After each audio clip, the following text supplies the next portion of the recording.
Oispa jo lauantai.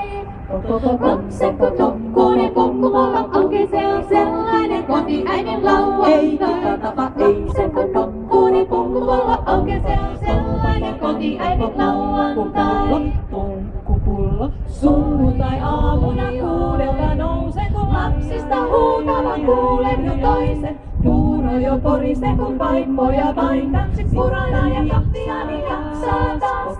Puraansa konsa mä kaasista kaivan ja pennulla säälle saan pankin saivan. Ovea ja avelen, kun vanhempi huutaa. Lisää saada päästävä nyt.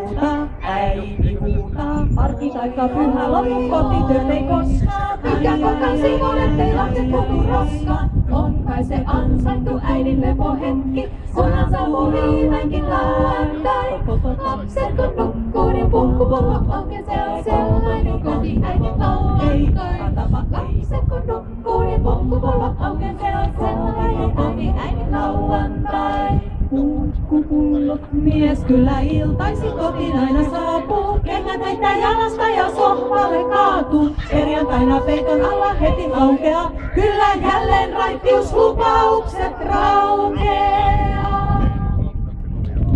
Onneks on keksitty laatikkoviini, sitä on niin helppo hieman loolauttaa. Kun lasillisen ottaa, niin on parempi mieli, onhan jo kuitenkin perjantai.